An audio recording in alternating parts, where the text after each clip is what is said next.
History देख रहे हैं आप। दिन भर की खबरों में आपका स्वागत है। मैं हूं श्रुति चौबे आपके साथ। आज दिन है सोमवार और तारीख 1 जून। आइए नजर डालते हैं बिहार की आज की मुख्य खबरों पर। राबड़ी देवी आवास विवाद पर आरजेडी का प्रेस कॉन्फ्रेंस। राबड़ी देवी को सरकारी आवास खाली करने के नोटिस पर आरजेडी ने प्रेस कॉन्फ्रेंस कर सरकार पर सवाल उठाते हुए आरोप लगाया कि मुख्यमंत्री सम्राट चौधरी का आवास प्रधानमंत्री से भी बड़ा है। पार्टी ने कहा कि सरकार विपक्ष को टारगेट कर रही है और लोकतंत्र में दबाव बनाया जा रहा है। आरजेडी ने बंगला आवंटन को लेकर सरकार से जवाब भी मांगा है। इसके अलावा राजद की तरफ से कहा गया है कि दलित मंत्री को ये मोहरा बना रहे हैं। उन्हें पहले दूसरा आवास आवंटित हुआ था, बाद में आवास क्यों बदला गया? आखिर एक दलित मंत्री का आवास क्यों बदला गया? पटना में 21 जून को जेडीयू की बड़ी संगठनात्मक बैठक। 21 जून को पटना के कर्पूरी सभागार में जेडीयू की अहम बैठक होगी, जिसमें राष्ट्रीय और प्रदेश स्तर के नेता शामिल होंगे। इस दौरान नीतीश कुमार को राष्ट्रीय अध्यक्ष बनने पर औपचारिक मुहर लगाई जाएगी। बैठक में संगठन विस्तार, चुनावी रणनीति और 7 निश्चय 3 को जनता तक पहुंचाने पर चर्चा भी होगी। बिहार में बंगला विवाद पर मंत्री लेसी सिंह का बयान। लेसी सिंह ने कहा कि सरकार सभी आवास और बंगला आवंटन विधि के अनुसार करती है और इसमें किसी भी तरह की राजनीति नहीं है। उन्होंने बताया कि कई नेताओं और मंत्रियों को नियमों के तहत सरकारी आवास दिए गए हैं और उनका किराया भी लिया जा रहा है।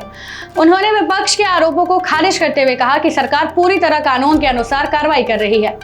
सरकारी आवास है, सरकारी आवास में क्या मोह माया है? ऐसा कोई किसी का जागीर थोड़े हो जाता है सरकारी आवास। नहीं करेंगे तो कानून, नियम कानून उनके लिए कोई चीज नहीं है तो नहीं है। तो सरकार तो अपने नियम कानून से चलेगी, जो विधि सम्मत प्रक्रिया है वो अपनाएगी।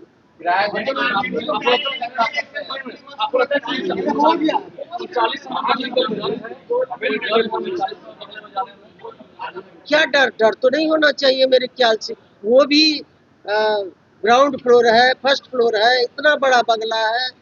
हम लोग जाके देखेंगे कि क्या और उसमें और कराना है। माननीय राबड़ी देवी जी से अभी आग्रह करेंगे, आप जाके एक बार देख लीजिए। अभी तक कोई उनके तरफ से गए नहीं, और क्या कराना चाहिए।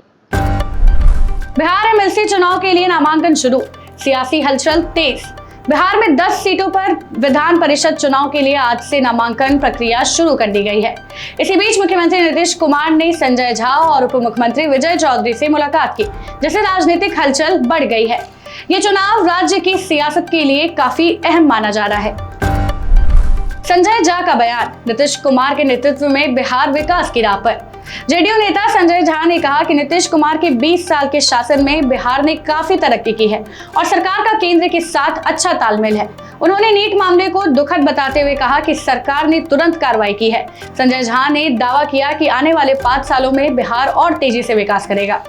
वो देश में पहली बार बिहारी जितने लोग हैं नीतीश कुमार जी के वजह से, कि हमारे मुख्यमंत्री हैं, 14 करोड़ बिहारी का सर ऊंचा हो गया।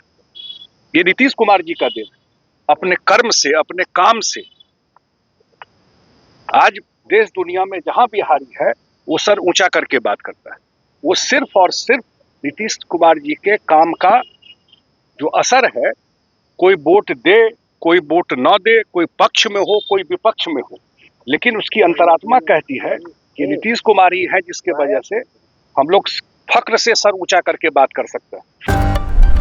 रोहिणी आचार्य के जन्मदिन पर पोस्टर वॉर, सियासत में चर्चा तेज। रोहिणी आचार्य के जन्मदिन पर आरजेडी कार्यालय के बाहर पोस्टर लगाए गए, जिनमें लिखा गया वो अकेले गद्दारों पर भारी हैं। इस मौके पर लालू प्रसाद उनके साथ सिंगापुर में मौजूद रहे और परिवार के साथ जन्मदिन मनाया।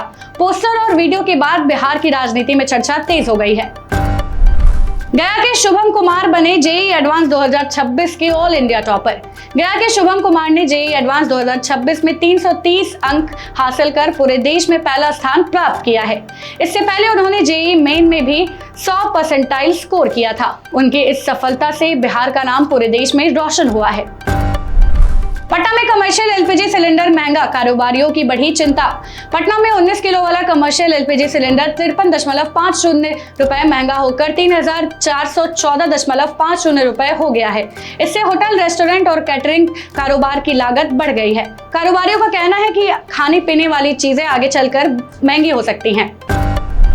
यूपीएससी में 194 पदों पर बम्पर भर्ती, आवेदन शुरू। यूपीएससी ने केंद्रीय मंत्रालयों और विभागों में ग्रुप ए और ग्रुप बी के 194 पदों पर भर्ती निकाली है। इसके लिए इंजीनियरिंग, साइंस और पोस्ट ग्रेजुएशन जैसी डिग्री मांगी गई है। इच्छुक उम्मीदवार 12 जून 2026 तक आवेदन कर सकते हैं, जबकि चयन परीक्षा, इंटरव्यू और मेडिकल टेस्ट से होगा। बैंकिंग सेक्टर में 5000 प्लस भर्ती और एसबीआई में 821 पदों पर मौका। बैंक ऑफ बड़ौदा ने 5000 पदों पर भर्ती निकाली है, जिसमें ग्रेजुएट उम्मीदवार आवेदन कर सकते हैं। वहीं एसबीआई ने 821 कॉन्ट्रैक्ट आधार पर पदों के लिए भर्ती शुरू कर दी है, जिसमें चयन, इंटरव्यू और शॉर्टलिस्टिंग से होगा। दोनों भर्तियों के लिए उम्मीदवार आधिकारिक वेबसाइट पर ऑनलाइन आवेदन कर सकते हैं। टेंडर किंग ऋषु सिंह मामले में ईडी का बड़ा खुलासा। ईडी की जांच में सामने आया है कि टेंडर किंग ऋषु सिंह बड़े अफसरों से जुड़े लोगों को उप ठेकेदार बनाकर टेंडर का काम करवाता था, ताकि पूरा मामला सामान्य लगे। वो टेंडर दिलाने के बदले 8 से 10% कमीशन लेता था और रिश्वत को बिजनेस पेमेंट की तरह दिखाता था। इस मामले में कुछ निलंबित अधिकारियों पर एफआईआर की तैयारी भी चल रही है। दिग्घा वेंडिंग जोन में लगेगी 50 प्री फैब्रिकेटेड दुकानें, गंगा पथ से हटेगा अतिक्रमण। पटना के जेबी गंगा पथ की 50 प्री फैब्रिकेटेड दुकानें अब दिग्घा वेंडिंग जोन में शिफ्ट की जाएंगी। यहाँ 1.93 एकड़ में आधुनिक सुविधाएं के साथ दुकानें, पार्किंग और मनोरंजन जोन बनाए जा रहे हैं। इस कदम से गंगा पथ को साफ, सुरक्षित और जाम मुक्त बनाने का लक्ष्य है। दानापुर में गैस वेंडर की गोली मारकर हत्या, इलाके में सनसनी। दानापुर के नासरीगंज बिस्कुट फैक्ट्री रोड के पास रविवार रात बाइक सवार अपराधियों ने गैस वेंडर इंदर साफ को 3 गोलियां मारकर हत्या कर दी। पुलिस ने मौके से मोबाइल और खोखा बरामद कर जांच शुरू कर दी है। आरोपी की तलाश में सीसीटीवी फुटेज खंगाले जा रहे हैं। मोकामा फोरलेन पर दर्दनाक सड़क हादसा, झारखंड के सरकारी कर्मी की मौत। मोकामा हाथीदह फोरलेन पर कार का टायर फटने के हादसे से झारखंड के सरकारी कर्मी राजेश कुमार जायसवाल की मौत हो गई। हादसे में उनकी पत्नी और बेटा घायल हो गया, जिनका इलाज चल रहा है। पुलिस ने शव और वाहन को कब्जे में लेकर जांच शुरू कर दी है। बिहार में मौसम का अलर्ट, 6 जिलों में बारिश और तेज हवा की चेतावनी। मौसम विभाग ने बिहार के 6 जिलों में तेज बारिश और 50 से 60 किलोमीटर प्रति घंटे की रफ्तार से हवा चलने का अलर्ट जारी किया है, जबकि कैमूर में तापमान 41 डिग्री सेल्सियस तक पहुंच गया। अगले 24 से 48 घंटों में कई जगहों पर हल्की बारिश से मध्यम बारिश हो सकती है। राज्य में अब तक सामान्य से लगभग दुगनी बारिश दर्ज की गई है। आप भी बन सकते हैं जनता रिपोर्टर।